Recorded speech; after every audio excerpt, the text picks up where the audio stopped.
자, 반갑습니다. 자, 오늘 첫 시간이죠. 자, 첫 단추를 잘 끼워야지 마지막까지 갈 수가 있어요. 자, 오늘 공부한 거 이해 철저히 하면서 필기 잘 해주시기 바랍니다. 자, 오늘 첫 시간 선사시대와 문명의 특징 1탄입니다. 자, 여기서 우리 맨 먼저 알아야 될 것은 선사시대죠. 선사시대가 무슨 뜻일까요? 사가 무슨 사예요? 역사사자. 선은 뭐예요? 내가 왜 선생님일까? 자, 먼저 태어났기 때문에 먼저 선, 태어날 생, 선생님. 마찬가지예요.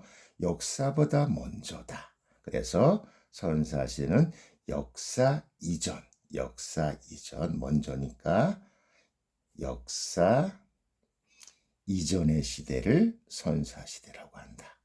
자, 그럼 어떻게 구분할까요? 역사 시대는 언제부터예요?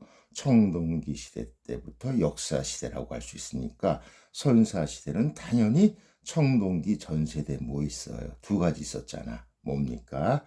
구석기하고 신석기 시대를 갖다가 선사라고 합니다. 맨 처음 배울 거는 당연히 구석기겠죠.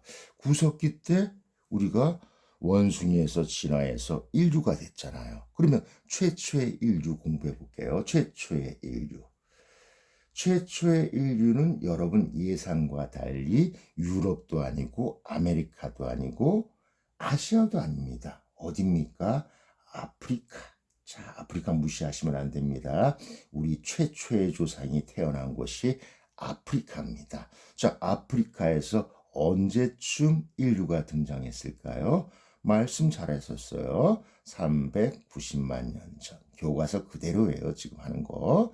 자, 그 최초의 인류가 누구죠? 여러분, 자, 다큐멘터리나 교과에서 많이 보셨잖아요. 그 유명한 오스트랄로 뭐다? 피테쿠스. 피테쿠스. 자, 들어보셨을 겁니다. 자, 오스트랄로피테쿠스는 왜 인류라고 할 수 있을까요? 여러분 교과서 보세요. 원숭이하고 더 가깝게 생겼습니다. 인간의 모습은 별로 없어요. 하지만 자, 오스트랄로피테쿠스를 인간이라고 한 이유가 분명히 있겠죠. 이게 뭡니까? 동물과 인간을 구별하는 근거가 되는 겁니다. 자, 왜 오스트랄로피테쿠스를 최초의 인류라고 할까요? 첫 번째, 두 발로 걸었잖아. 두 발로 걷다를 유식한 말로 뭐라고 합니까? 그렇죠. 직립, 뭐예요? 보행이죠. 자, 직립보행이 어떤 걸 창출해낼 수 있을까요? 바로 두 번째로 연결되네요. 뭡니까? 그렇죠. 두 손이 자유롭잖아. 두 발로 걸으니까 두 손이 자유로우니까 뭘 제작할 수 있어? 도구를 제작한다. 그래서 동물과 차이점이, 인간의 차이점이 바로 도구 제작이라는 겁니다. 세 번째가 뭐예요? 동물과 차이 나는 게? 그렇죠. 언어를 사용한다. 인간만이 언어를 사용한다. 동물들도 무슨 말을 하는 것 같은데 그건 언어라고 할 수 없겠죠. 그냥 외치는 거죠. 자, 좋습니다. 요 세 가지가 동물과 인간의 결정적인 기준점이 되는 겁니다. 차이의 기준점이 되는 거예요. 그래서 오스트랄로피테쿠스 최초의 인류였다는 거 꼭 기억해 주시기 바랍니다. 자, 그다음에 이제 오스트랄로피테쿠스에서 이제 인류도 진화를 했겠죠. 인류의 진화. 자, 가장 먼저 공부했으니까 오스트랄로피테쿠스 공부했죠. 자, 최초의 인류 이분에서 어떻게 진화가 됩니까? 그렇죠. 호모 에렉투스 들어봤을 거예요. 자, 이 호모는 여러분이 생각하는 그 호모가 아니고 학명으로 인간을 말하는 거예요. 인간, 호모가 그런 뜻 아닙니다. 호모는 인간이에요. 인간의 학명입니다. 호모 에렉투스가 어디에서 많이 발견되냐면요. 인도네시아의 자와섬. 그 다음에 중국의 지금 수도 어디야? 그렇죠. 북경, 다른 말로 베이징이죠. 베이징에서 많이 발견됐다고 호모 에렉투스를 뭐라고 한다? 자와인이라고도 하고 또 뭐라고도 한다? 베이징, 베이징인이라고도 한다. 요것도 같이 알아두셔야지 시험 칠 수 있겠죠. 자, 호모 에렉투스는 너무 중요합니다. 왜 중요하느냐? 요게 없었으면 현재의 인류의 발달사를 알 수가 없다는 겁니다. 자, 호모 에렉투스가 최초로 뭘 사용했다? FIR. 뭡니까? fire. 다른 말로 불을 최초로 사용한 분들이 바로 자와인 베이징인, 즉 호모 에렉투스라는 겁니다. 그 다음에 또 뭘 사용했다? 언어를 사용했다는 거. 자, 중요하죠. 이거 언어 사용. 호모 에렉투스는 불과 언어를 최초로 사용했다. 자, 그 다음에 나와야 될 분이 누굽니까? 이름이 좀 길어요. 네안 데르 탈렌시스. 그래서 세계사가 어려운 겁니다. 외래어, 외국어, 영어 많이 나옵니다. 그렇기 때문에 이해를 바탕으로 철저하게 반복해야지만 이러한 단어들을 여러분들이 자연스럽게 외울 수 있다는 거예요. 자, 그러면 네안데르탈렌시스는 어떠한 걸 발명했을까요? 그렇죠. 사람이 죽으면 뭐합니까? 지금 장례 치면서 죽은 사람을 애도하고 슬퍼하잖아요. 그러한 풍습을 최초로 한 사람들이 바로 네안데르탈렌시스예요. 자, 뭘 했다? 시체를 매장하는 풍습을 인류 최초로 만든 분들이 네안데르탈렌시스라는 거 꼭 좀 알아주시기 바랍니다. 자, 그 다음에 이제 뭐가 나옵니까? 자, 지금 우리하고 똑같이 생기신 분들이야. 이분들은 우리하고 차이점이 하나도 없어요. 지금 똑같이 얼굴 보시면 똑같이 생겼어요. 그게 뭐예요? 당연히 우리 지금 현생, 우리가 지금 살고 있는 현생 인류의 뭐가 나와야 돼? 조상 나와야겠죠? 그분이 누굽니까? 그 유명한 호모 누구? 에렉투스. 죄송합니다.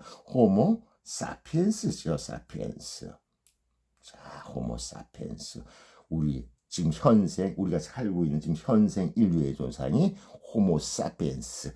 호모 사피엔스를 다른 말로 뭐라고 한다? 크자로 시작하는데 크로마뇽 인이라고 한다는 거. 여기까지 알아주셔야 돼요. 요 발전의 흐름, 진화의 흐름 무조건 알아야 되고, 호모 에렉투스가 최초로 불을 사용했고 언어 사용했다는 거. 그 다음에 현생 인류의 조상 호모 사피엔스고, 호모 사피엔스를 다른 말로 크로마뇽이라고 한다. 자, 이 호모 사피엔스는 자 무슨 벽화를 그렸습니까? 동굴 벽화를 그렸어요. 왜 동굴에다 벽화를 그릴까요? 그 이유가 있을 거 아닙니까? 그렇죠. 이 벽화의 주제가 뭡니까? 주로 동물을 많이 그렸어요. 왜 동물을 많이 그렸을까요? 그렇죠. 이 동물 많이 잡게 해달라. 우리를 풍요롭게 해달라. 우리를 부유하게 해달라. 이런 의미에서 동굴 벽화. 그럼 약간 뭐예요? 약간 종교적이고 주술적인 그러한 면을 갖다가 이미 호모 사피엔스도 하고 있었다는 겁니다. 이 동굴 벽화 중에서 가장 유명한 동굴 벽화 2개 정도는 여러분 알아주셔야 돼요. 뭐예요? 라스코. 자, 전부 다 영어입니다. 외래어입니다. 라스코 동굴 벽화. 그 다음에 알타미라 동굴 벽화가 바로 호모 사피엔스, 즉 크로마뇽인들이 뭡니까? 동굴에 그린 동물의 그림이 있는 곳입니다. 꼭 기억해 주시기 바랍니다.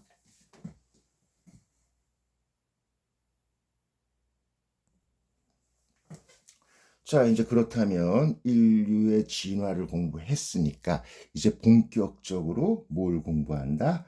선사시대를 공부해야겠죠. 자, 선사시대는 뭐와 뭐가 있다 그랬어요, 제가 아까. 그렇죠. 구석기 시대하고 무슨 시대가 있었다? 구석기 시대하고 신석기 시대가 있었다 그랬죠. 요거 비교하는 거 시험에 아주 잘 나오니까 꼭 좀 기억해 주세요. 자, 맨 먼저 들어가기 전에 구석기와 신석기의 공통점, 자, 같은 점부터 하나 할게요. 구석기와 신석기는 똑같이 생산해서 똑같이 나누어 먹었다. 누가 많이 가져가는 것도 없고 적게 가져가는 것도 없었다. 즉 지배층도 없었고 지배를 받는 피지배층도 없었다는 게 중요한 겁니다. 그러면 계급사회가 아니겠죠. 계급사회가 아니라는 건 뭘 말하는 거예요? 불평등 사회가 아니라 둘 다 공통점이 무슨 사회였다? 평등 사회였다. 자, 일단 공통점부터 알고 차이점을 공부하도록 할게요. 자, 구석기 시대는 언제부터 언제까지예요? 그렇죠. 오스트랄로피테쿠스가 390만 년 전에 있었고 신석기가 언제입니까? 1만 년 전에 신석기가 시작됐으니까 당연히 구석기는 390만 년부터 1만 년까지를 갖다가 구석기라고 할 수 있고 신석기는 1만 년 전이라고 할 수 있겠네요. 자, 그럼 우리 구석기 시대의 특징부터 공부해 볼게요. 자, 요게 뭐예요? 그렇죠. 돌이죠. 요것도 뭡니까? 돌이죠. 자, 돌과 돌을 부딪히면 깨질까요? 안 깨질까요? 깨지겠죠. 자, 깨진 돌을 떼어가지고 사용한 사람이 구석기예요. 자, 아직 갈지 못했습니다. 지금 생각하면 이걸 좀 갈아서 쓰면 우리가 좀 더 정교하게 쓰겠는데 구석기인들은 아직까지 그 단계까지 가지 못했습니다. 그냥 갈지 않고 돌과 돌을 부딪혀서 깨진 걸 갖다가 떼서 썼다고 해가지고 무슨 석기다? 뗀석기를 사용했다는 거 기억해 주시기 바랍니다. 자, 뗀석기는 어떤 종류가 있을까요? 여러분 가방에 가끔씩 들고 다니는 거 뭐예요? 주먹도끼. 자, 주먹도끼. 그 다음에 이걸로 각심 찌르죠. 뭡니까? 쓴배, 찌르개. 요 두 가지만 아시면 돼요. 나머지는 아실 필요 없어요. 뗀석기의 종류는 주먹도끼와 쓴배, 찌르개가 있다. 요거 알아주시고. 자, 그럼 구석기인들은 뭘 먹고 살았을까요? 그렇죠. 사냥할 수밖에 없었겠죠. 사냥. 사냥을 다른 말로 뭐라고 합니까? 수렵이라고 하죠. 자, 사냥해서 고기만 먹으면 질리잖아요. 그럼 비타민 C도 보충해야겠죠. 그래서 뭘 따먹었다? 열매를 따먹었다. 열매를 따먹었다를 유식한 말로 뭐라고 합니까? 그렇죠. 사냥과 채집으로 생계를 유지했다. 그러면 사냥감이나 열매가 다 떨어지면 어떻게 해야 될까요? 그렇죠. 다시 사냥감이나 열매가 있는 곳으로 뭘 해야 됩니까? 이동해야겠죠. 그럼 무슨 생활했을까요? 당연히 이동 생활했겠네요. 그럼 이동 생활을 하면 어디서 생활했을까? 잠은 자야 될 거 아닙니까? 그렇죠. 제가 10년 전에 잠깐 거주했던 어딥니까? 동굴. 잘했어요. 그 다음에 제가 지금 살고 있는 집 어떤 집이에요? 막 지은 집. 막집이죠. 자, 대골 같은 집이 필요 없잖아요. 어차피 사냥감이 떨어지면 집 버리고 이동해야 되니까 동굴이나 막집에서 간단하게 살 수밖에 없었다는 겁니다. 그 다음에 이 사냥, 어떤 거 사냥했어요? 지금 코끼리의 조상이 누구야? 맘모스잖아. 맘모스 몇 톤입니까? 10톤입니다. 1대1로 다이다이 까면 이기겠습니까? 못 이기겠죠. 그러니까 구석기인들은 무리를 지어서 사냥할 수밖에 없었다. 그래서 구석기인들은 이동 생활도 했으면서도 무슨 생활했다? 무리 생활을 했다. 왜? 큰 사냥감을 잡으려면 혼자 힘으로 힘들었기 때문에 무리 생활을 했다는 거 요거 꼭 좀 기억해 주시기 바랍니다. 구석기는 뭐 이 정도 선에서만 공부해 주시면 중간고사 치는 데는 아무 문제가 없을 거예요. 자, 이제 드디어 신석기로 들어가도록 하겠습니다. 신석기는 얼마 안 됐어요. 1만 년 전입니다. 자, 그러면 구석기인들이 뗀석기를 사용했다면 신석기인들은 구석기인들보다 좀 발달된 단계잖아. 떼가지고 쓰니까 날카롭지도 않고 좀 무식해. 그러니까 뗀 석기를 갈았겠죠. 그래서 뭐예요? 얘네들은 간석기를 사용했다는 거. 요거 꼭 좀 기억해 주시기 바랍니다. 돌갈판. 자, 뗀석기에 주먹도끼와 쓴배찌르기가 있었다면 간석기는 돌갈판이 있었겠죠. 요 정도 선만 알아주시면 됩니다. 자, 그리고 이게 정말 중요한 겁니다. 자, 얼마 동안 사냥 채집하면서 이동 생활했어요? 보세요. 390만 년 전부터 1만 년, 거의 389만 년 동안 이동 생활과 무리 생활을 했잖아요. 자, 그런데 하루아침에 바뀌어요. 어떻게 바뀝니까? 자, 사냥하면서 채집하면서 생활하다가 하루아침에 뭘 시작했어? 그렇죠. 이게 중요한 겁니다. 농경과 목축을 시작한 시기가 지금으로부터 1만 년 전밖에 안 됐어요. 그게 바로 신석기 시대 때입니다. 그러면 사냥감이 떨어질 리가 있겠습니까? 먹이감이 떨어지겠어요? 안 떨어지겠지. 왜? 농경은 1년 내내 하는 거잖아요. 자, 그러면 단백질 보충, 목축을 통해서 1년 내내 할 수 있잖아요. 그러면 구석기인들처럼 이동할 필요가 있을까 없을까? 없다 이 말입니다. 그래서 신석기인들은 이동의 반대말 뭐야? 정착생활. 정착이란 뜻도 모르는 학생이 있더라고. 이제 한 곳에 1년 내내 살아도 된다는 겁니다. 그러면 정착 생활을 하면 동굴이나 막집에서 살면 안 되겠죠. 이제 집다운 집을 만들어야겠죠. 그게 뭐예요? 땅을 파서 기둥 세우고 올리는 거 뭡니까? 그게 바로 움집입니다. 그 다음에 움집의 중앙에는 뭐가 있었다? 화로가 있었다. 그러면 신석기인들은 무슨 생활도 했다? 남방 생활도 했다는 거. 요것도 슬쩍 알아놓으시기 바랍니다. 자, 그렇다면 자, 농경과 목축이 지금 보면 좀 촌스럽고 좀 미개해 보이죠? 아닙니다. 389만 년 동안 이동생활, 수렵, 채집, 뭡니까? 이런 거 사냥하다가 하루아침엔 자, 농경 생활을 통해서 정착 생활이 가능한 거니까 너무나 혁명적이야. 혁명이 뭐예요? 급격한 변화를 혁명이라고 하잖아. 그래서 우리 나중에 배울 무슨 혁명이 있습니까? 시민혁명, 산업혁명, 혁명이잖아요. 하루아침에 농업사회에서 산업사회로 바뀐 게 산업혁명 아닙니까? 독재 시대에서 민주주의 시대로 간 게 시민혁명이잖아요. 그것도 대단한 혁명이지만, 자, 드디어 나오네요.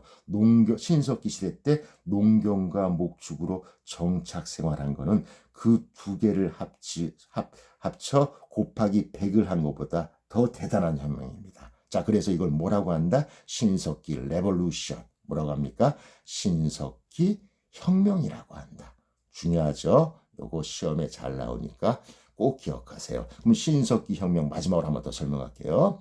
자, 사냥과 채집 생활로 이동 생활을 하다가 약 1만 년 전, 즉 신석기 시대에 농경과 목축의 시작으로 정착 생활을 하게 됐다. 요게 신석기 혁명의 정의가 되겠습니다. 꼭 알아두세요. 그러면 농경을 하게 됐으니까 이제 씨앗 같은 거나 음식물을 저장할 토기가 필요하겠죠. 구석기 시대 때는 토기, 즉 그릇 따위는 필요 없었어요. 신석기 시대 때 최초로 뭐가 나온다? 토기가 나온다. 그 토기 이름이 뭡니까? 무늬가 빗살로 돼 있다고 해가지고 요걸 뭐라고 합니까? 빗살 무늬 토기라고 하고 하나만 더 알아놓을게요. 자, 좀 일찍 나왔다. 이른 민무늬 토기. 이게 바로 신석기를 대표하는 토기고 최초의 토기가 될 수 있고 구석기인들은 토기를 사용하지 않았습니다. 그 다음에 신석기 때 뭐가 나왔습니까? 이제 신앙. 자, 거창하게 말하면 종교가 나왔다는 거겠죠. 자, 뭐가 어떤 종교가 있습니까? 자, 농사를 지으려면 자연이 비도 내려줘야 되고 적당히 비도 안 내려줘야 되고 그렇죠. 그러니까 자연에 의지할 수밖에 없었겠죠. 그래서 자연을 숭배하는, 자연의 영혼을 숭배하는 자연, 영혼, 똑같은 말이에요. 숭배 사상이 나오죠. 숭배 사상. 이게 뭡니까? 영어로 자, 애니미즘이라고 한다. 알아놓으세요. 반복하면 외울 수 있어요. 한 번만에 외울 생각하지 마세요. 그 다음에 뭐예요? 동물을 숭배하는 사상이 나오겠죠. 자, 무슨 숭배 사상? 동물도 숭배해야겠죠. 너무 겁나니까. 그렇죠. 동물 숭배 사상도 신석기 때 나옵니다. 요것도 영어로 뭐라고 한다? 토테미즘이라고 한다. 자, 그 다음에 자, 여러분 전 세계에서 가장 오래된 직업이 뭘까요? 무당입니다. 무당은 뭐 하시는 분입니까? 그렇죠. 하늘과 인간을 연결해주는 매개자가 무당이잖아요. 그래서 무당 무시하시면 안 됩니다. 중요한 존재예요. 그렇게 무당을 영어로 뭐라고 합니까? 무당을. 샤먼이라고 하죠. 샤먼. 그래서 자, 무당이 굿하는 게 바로 신석기 때 나왔어요. 요걸 뭐라고 한다? 샤머니즘이라고 한다. 자, 요거 세 개도 신석기 때 나왔으니까 꼭 알아주시기 바랍니다. 자, 이해를 통한 반복만이 세계사를 마스터할 수 있는 지름길입니다. 너무 조급하게 생각하지 말고 계속 반복하다 보면 이 어려운 단어들, 어려운 이름들, 외국어가 섞인 이름들 외울 수 있습니다. 그렇기 때문에 이해가 가장 중요하고 두 번째 반복, 세 번째 외우는 겁니다. 다음에 또 문제를 통해 가지고 이런 것들 또 공부하도록 하겠습니다. 2강에서 뵙도록 하겠습니다. 감사합니다.